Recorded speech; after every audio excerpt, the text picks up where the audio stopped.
En esta segunda clase de reacciones químicas vamos a hablar sobre las diferentes reacciones que sufren los compuestos orgánicos oxigenados. Bueno, ustedes se estarán preguntando a qué me refiero cuando hablo de compuestos orgánicos oxigenados. Hablo de compuestos orgánicos que poseen grupos funcionales que en su estructura tienen oxígenos. Por ejemplo, si se acuerdan de la clase de nomenclatura, tenemos los grupos funcionales, por ejemplo, el alcohol. Otro puede ser el grupo funcional ácido carboxílico, el grupo aldehído o grupo cetona, también el grupo éter y el grupo éster. Todos estos grupos funcionales tienen oxígeno en su estructura, por lo tanto, los compuestos orgánicos que tengan estos grupos funcionales van a ser compuestos orgánicos oxigenados. ¿Está bien? Entonces, ¿qué vamos a ver en esta clase? Vamos a ver las reacciones químicas que pueden sufrir los compuestos orgánicos oxigenados. Empecemos con las reacciones de alcoholes, pero antes tenemos que conocer cómo se clasifican los alcoholes, para después poder estudiar las reacciones de los mismos. Para eso les presento acá a un compuesto orgánico y quiero que repasemos algo que ya vimos en la clase de nomenclatura, que es cómo se clasifican los carbonos que tienen los compuestos orgánicos. Los carbonos los podemos clasificar en primarios, aquellos carbonos que solamente se encuentran unidos a otro átomo de carbono nada más, en carbonos secundarios, que son aquellos átomos de carbono que se encuentran unidos a dos átomos de carbono más, y los carbonos terciarios, que son aquellos que se encuentran unidos a tres átomos de carbono. Fíjense, en el caso de este carbono del centro, se encuentra unido al carbono de arriba, al del costado y al del otro costado. Entonces este es un carbono terciario. Y un carbono cuaternario, que en este caso no hay en esta estructura, pero un carbono cuaternario sería un carbono que está unido a cuatro átomos de carbonos más. ¿Por qué les comenté esto? Porque es necesario para aprender a clasificar a los alcoholes. Un alcohol primario es aquel alcohol que el grupo funcional alcohol, el OH, se encuentra en un carbono primario. Por ejemplo, imaginen que en uno de estos carbono 1 se localiza un grupo OH, un grupo oxidrilo o hidroxilo. En ese caso tenemos un alcohol primario. ¿Por qué? Porque el grupo funcional alcohol se encuentra unido a un carbono primario. En el caso de los alcoholes secundarios es cuando el grupo funcional alcohol está unido a un carbono secundario. Por ejemplo, en este caso, el grupo funcional alcohol está unido a un carbono secundario. Entonces esto es un alcohol secundario. Y un alcohol terciario es el caso cuando el grupo funcional alcohol se une a un carbono terciario, como en este ejemplo que muestro ahí. En este ejemplo tenemos un grupo funcional alcohol unido a un carbono terciario. Una vez aprendido esto, ahora sí vamos a conocer las diferentes reacciones de los alcoholes. Bueno, en primer lugar vamos a hablar sobre las reacciones de alcoholes, específicamente la oxidación de alcoholes primarios. Por ejemplo, tenemos el butanol. El butanol es un alcohol primario que tiene 4 carbonos unidos por enlaces simples covalentes y en el carbono 1 tiene un grupo alcohol, un grupo OH, ¿sí? Un grupo oxidrilo u oxidrilo, lo que llamamos grupo funcional alcohol. Cuando el butanol se oxida, se transforma en butanal, siempre que sea una oxidación suave, ¿sí? Con condiciones suaves. Cuando el butanol se oxida de manera suave, se transforma en butanal. ¿Qué tiene el butanal de diferente al butanol? El grupo alcohol que tenía el butanol se transformó ahora en un grupo aldehído. Y no solamente eso, sino que el estado de oxidación o número de oxidación del carbono 1 cambió de -1 a +1. No solamente hay un cambio en el grupo funcional, sino que también hay un aumento en el número de oxidación o estado de oxidación. Y ustedes se preguntarán, ¿qué es el número de oxidación? ¿Qué es el estado de oxidación? Y es lo que voy a intentar explicar ahora. Más que nada les voy a intentar explicar cómo calcularlo. Y no se preocupe porque también voy a subir un video complementario con algunos ejemplos de cálculos de estados de oxidación. Así que vamos a hacer el ejemplo. Imagínense que queremos calcular el estado de oxidación de este carbono, el carbono 1, ¿sí? El estado de oxidación se calcula o es, digamos, una carga imaginaria, que se calcula suponiendo un desplazamiento total de electrones de los enlaces covalentes a los que está unido el átomo que yo estoy calculando. Y ustedes dirán, ¿qué está diciendo? No se preocupen, ahora lo vemos con un ejemplo. Imagínense que quiero calcular el estado de oxidación de este carbono. O sea, quiero calcular la carga imaginaria que tiene este carbono, suponiendo desplazamientos totales de electrones.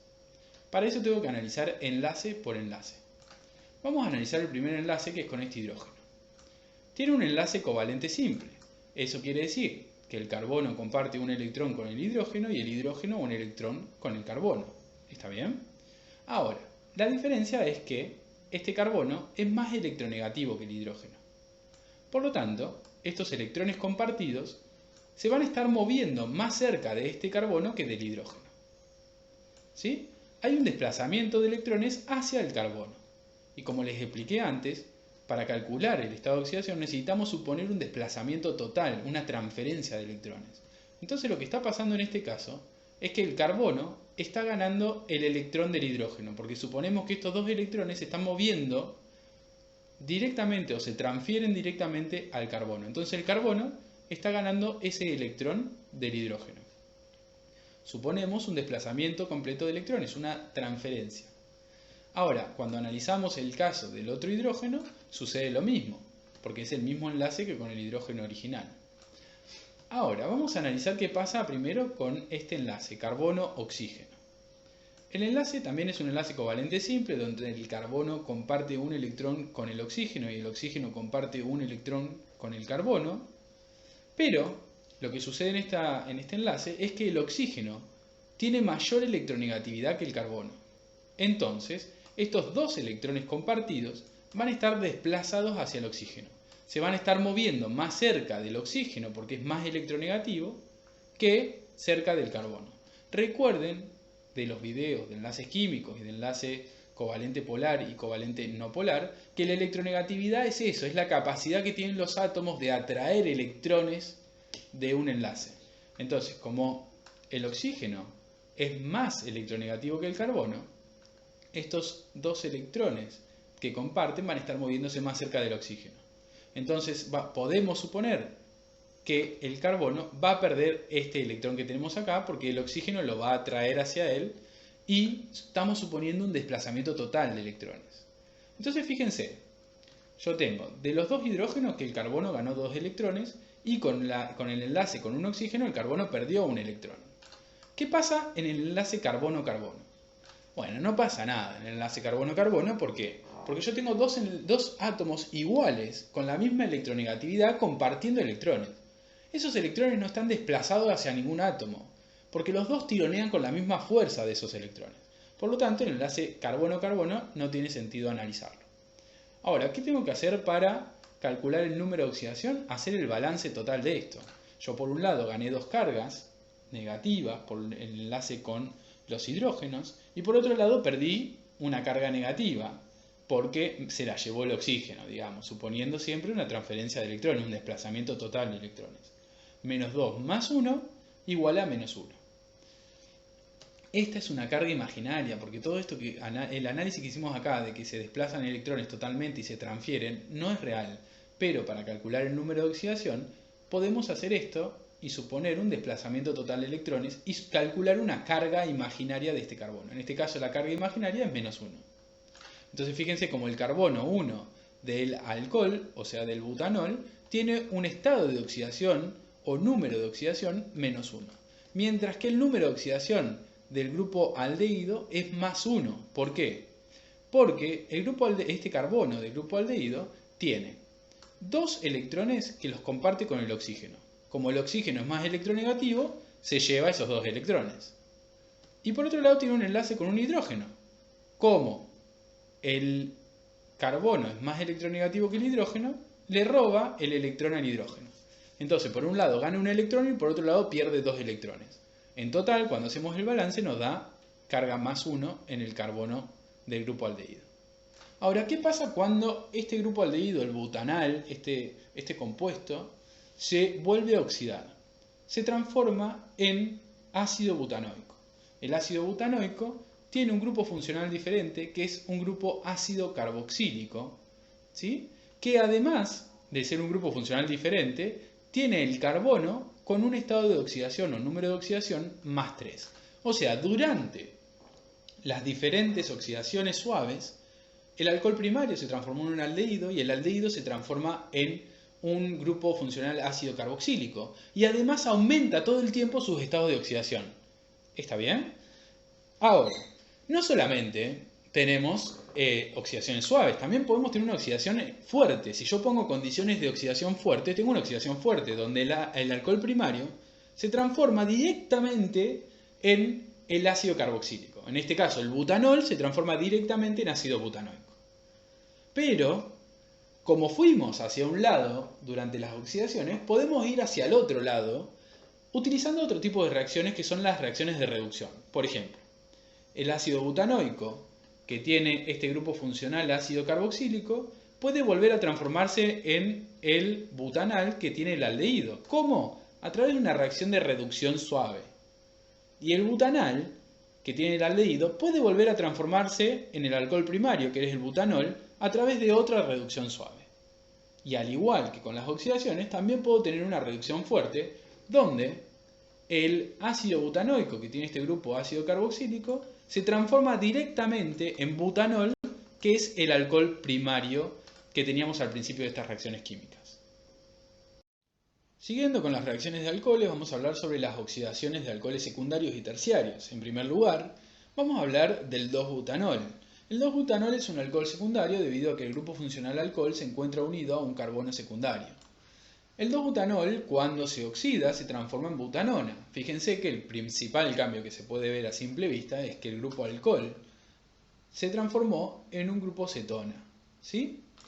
Ahora, no solamente eso, sino que el carbono 2 pasó de un estado de oxidación o número de oxidación igual a 0 a un estado de oxidación de más 2. O sea que nuevamente, durante la oxidación, aumentó el estado de oxidación del carbono donde está el grupo funcional, ¿sí? Además, como en los casos anteriores, podemos volver atrás, digamos, podemos rebobinar lo pasado a través de una reacción de reducción, ¿sí? Donde a partir de la butanona podemos obtener el alcohol secundario. Por último, vamos a ver las reacciones de alcoholes terciarios. En este caso tengo un alcohol terciario debido a que el grupo alcohol, ¿sí?, está unido a un carbono terciario. ¿Qué es lo que sucede cuando ponemos un alcohol terciario en condiciones de oxidación? ¿Qué se obtiene? Nada, porque la reacción de oxidación de un alcohol terciario no ocurre. ¿Está bien? Siguiendo con las reacciones de alcoholes, vamos a hablar sobre la deshidratación. Este es el 1-butanol, ¿sí?, que tiene en el carbono 1 un grupo alcohol. Marqué en el carbono 2 el hidrógeno también porque ahora vamos a ver que participa en esta reacción de deshidratación. Fíjense que ambos enlaces del carbono al grupo alcohol y del carbono al hidrógeno que yo marqué son enlaces covalentes simples, eso quiere decir que se comparten un par de electrones. Lo que sucede en esta reacción es que esos enlaces covalentes marcados ahí se rompen en condiciones ácidas y permiten la formación de dos nuevos enlaces. Un enlace entre el grupo oxidrilo y el hidrógeno y otro enlace entre ambos carbonos del alcohol. De esta manera se forma por un lado una molécula de agua en este proceso, en esta reacción de deshidratación, y por otro lado tenemos el alqueno 1-buteno formado como un nuevo producto. Para resumir esta reacción, algo que es importante es entender que en la deshidratación de un alcohol vamos a formar como producto final agua y un alqueno. Siguiendo con las reacciones vamos a ver la formación de éteres. Si recuerdan, el grupo éter es un grupo funcional donde tenemos dos cadenas de carbonos unidas entre sí por un oxígeno, ¿sí? Entonces, cuando reaccionan dos alcoholes, en este caso elegí dos etanoles, el oxígeno de uno de esos grupos funcionales alcohol se va a unir al carbono del otro alcohol. Y el hidrógeno en conjunto con el grupo hidroxilo o el grupo alcohol que sobran, digamos, por decir de alguna manera, se van a liberar en forma de agua. Y de esta manera obtenemos una molécula de agua y por el otro lado una molécula de un éter. ¿Sí? ¿Qué éter tenemos acá? Tenemos el dietiléter. ¿Por qué? Porque tenemos dos grupos etilos unidos a través de un grupo funcional éter, ¿sí? A través de un oxígeno. Por lo tanto, el nombre es dietiléter. La última reacción que vamos a ver es la combustión de alcoholes, que al igual que la reacción que vimos para alcanos, alquenos, alquinos, la combustión ocurre cuando el alcohol, en este caso el 1-butanol, se encuentra con un exceso de oxígeno y recuerden que en estas reacciones de combustión es necesario una energía muy grande inicial, como por ejemplo la energía de una llama, para dar lugar a la combustión y que se genere el dióxido de carbono y el agua como producto de la misma. Para continuar con las reacciones de los compuestos orgánicos oxigenados, vamos a hablar sobre las reacciones que sufren aquellos compuestos que tienen en su estructura un grupo funcional principal, ácido carboxílico. Lo primero que vamos a ver son las reducciones de este tipo de compuestos orgánicos, porque ya lo vimos. ¿Dónde lo vimos? En la parte de oxidación de alcoholes primarios.